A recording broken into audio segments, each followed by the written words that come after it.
Oh man, oh. Hey everyone, welcome back to the channel. This is episode 4 of my postpartum mother to marathon mother runner series. In my last video, I talked about runner's knee. I was getting a lot of pains in my left knee from running. And over the last couple of weeks, I have been spending a lot of time focusing on stretching, mobility, massaging out my legs as best as possible. And I'm really happy to say that all that kind of pain is pretty much gone. I did do a 60-minute zone 2 run last week. I've also been doing some strength training as well as some turbo training and no issues. I think I'm, pretty much on top of it all, touch wood. So when I set off on this whole marathon training challenge, I knew that winter would be my biggest threat. And it's not the adverse weather, the wind or the rain or the cold, because I don't particularly mind getting out in that. It's the limited daylight hours I would have available to me. I work full-time, I have a toddler, Scott works away a few days a week, so those daylight times to get out and do some running are going to be seriously limited. Initially, my biggest concern was how the heck am I going to get this training in over the winter months when I can't go outside? So I got a ZWIFT Ride. So I've had the ZWIFT Ride now for several weeks and putting it together was super simple. It comes in 3 boxes. It's pretty much a plug and play setup, bit of Bluetooth here and there, but otherwise you're almost good to go straight out of the box, which is awesome. Other than bimbling around Watopia like I do, there's a lot more to ZWIFT, and one of those things is assessing your fitness, your progress and your power output, which is why today I'm going to be doing my first ever FTP test. Functional threshold power determines how much power output in watts you can sustain for a full hour. Now, I've seen other people do this on YouTube and honestly, it looks freaking torturous, like an absolute grueling kind of assessment. But I am curious nonetheless to find out what my power output is. What is my FTP? So ZWIFT have a couple of different FTP tests in its system, one of which is a standard FTP, so you kind of just give it all you got for about 20 minutes. And the other one is a ramp test where it gets progressively more difficult throughout a 20-minute period. I did ask Threads for some advice on how to pace for that 20-minute test, and I did get some interesting and somewhat insightful kind of responses. One thing I did glean is that the ramp test would actually be much better for a beginner because you don't need to then worry about pacing or anything like that. And as I am really new to ZWIFT and I've never really had to focus ever on power output in my cycling life, then I think that's probably the best bet for today. There's one which is a standard for heavier riders and also more experienced riders, and then there's a light version for lighter riders and more novice riders. So that's the one I'm going to do today. I'd like to say I'm looking forward to it. I think it's more of a curiosity thing just to see how I'm going to get on. So yeah, let's just get kitted up and see how I fare. I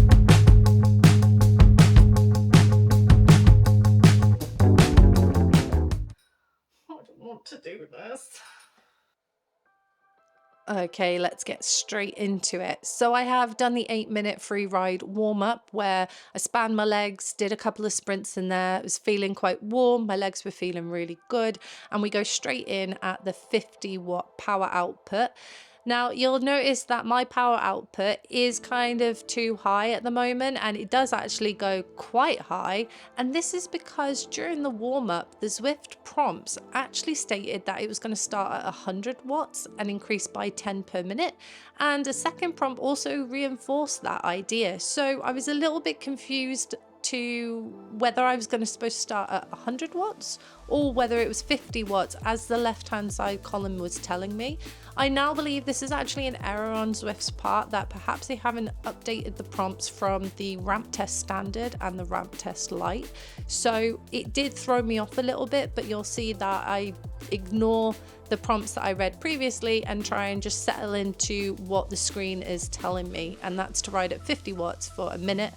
And as we get into that 60-watt threshold, you'll notice that my RPM is well within range of the 80 to 95, and my watts are starting to hover out and peter around that 60-watt output. So I'm just getting into the swing of things, I'm just kind of figuring this out and settling into it, but I'm feeling good and we'll see how it goes.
Alright guys, if you're thinking to yourself, wow, she's spinning so fast, her cadence could power a small village, then you'd be absolutely right. Should that be happening? No, it really shouldn't. Because, spoiler alert, I have completely ballsed up this whole FTP test. What should be happening is at the top of the minute with the new threshold going up, the smart trainer should increase resistance through the pedals, meaning that it would be harder for me to sustain the same sort of cadence because it's getting harder to pedal. Totally makes sense in hindsight. But at the time, that resistance didn't quite kick in at the top of the minute because I didn't really understand the mechanics of this test, and more specifically, the slight time delay between ZWIFT telling my smart trainer to increase resistance. So what ended up happening is that at the start of the minute, when the wattage went up by 10 watts, I would crank down a bit harder on the pedals just to get myself up to that new threshold, not allowing any time for the communication to get through to the smart trainer to increase that resistance. So once I'm powering down on the cadence, I don't want to drop it because then I start dropping watts and I didn't want to get eliminated. So I just kind of keep on top of the new cadence at the start of like every minute, meaning that unbeknownst to me, I was entering a death spin, like this unsustainable spinning on this FTP test. And it sounds very logical now afterwards, but at the time I wasn't really thinking about it very clearly, and I didn't really have any experience on this before, so I just didn't know what to expect. But all the while throughout this test, Scott and I are chatting to each other exactly about how fast I'm spinning and how it doesn't actually seem right, and it certainly isn't right. So now I could have done a sneaky delete and just retested this for the purpose of the video, but I'm just a bit too traumatized right now to even want to do it again. I also am totally embarrassed because I am a total div. I really should have thought about this and actually researched it better before I started, but I've learned a lot. I know exactly what to do next time. I don't know when that next time will be, but I am going to do a redemption test at some point to do this properly because I am still very curious as to what my actual power output is and what my FTP score is. So that will be coming. But I figured, you know what, if I've made this mistake, maybe someone else has. I kind of hope they have. But you may be looking at this thinking about doing a ramp test yourself on a smart trainer with ZWIFT, and in which case just don't do what I do. Just wait for that smart trainer to kick up that resistance and don't keep cranking down. So I'm going to leave you to enjoy the suffering, and I'll catch up with you again at the end.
Oh, fuck. We're getting on now. Fuck, I can't breathe. Don't control your breathing. That's it. Everything's got in me. Go on. Ah, fuck. I can't.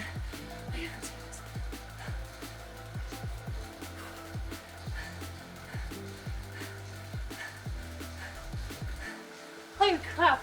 Go on. Ah, ah. No, no, I can't do this. Go on. I can't. Oh, my legs. No. Breathe.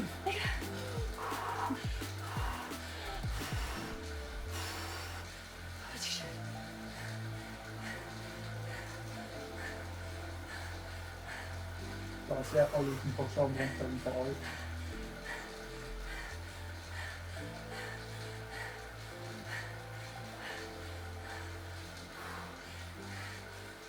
One 175?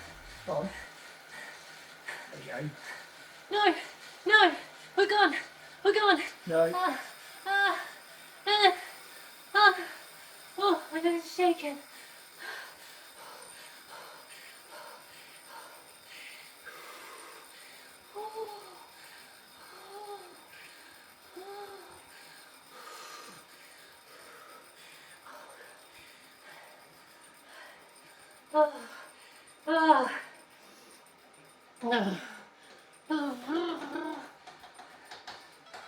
So there we have it. It was my first but not my last FTP attempt on the ZWIFT Ride, doing the ramp test Lite. I do feel like a bit of an idiot. I really should have thought about it, because in hindsight it makes total sense that there was going to be like even just a second or two delay between ZWIFT talking to the smart trainer, but I just wasn't thinking about that at the time. I was just trying to keep up with that power output, which meant entering a death spin. So I do feel like a bit of an idiot, but I'm also going to put some blame on ZWIFT. The prompts to begin with were not super clear. I don't think that they were actually updated for the ramp test Lite.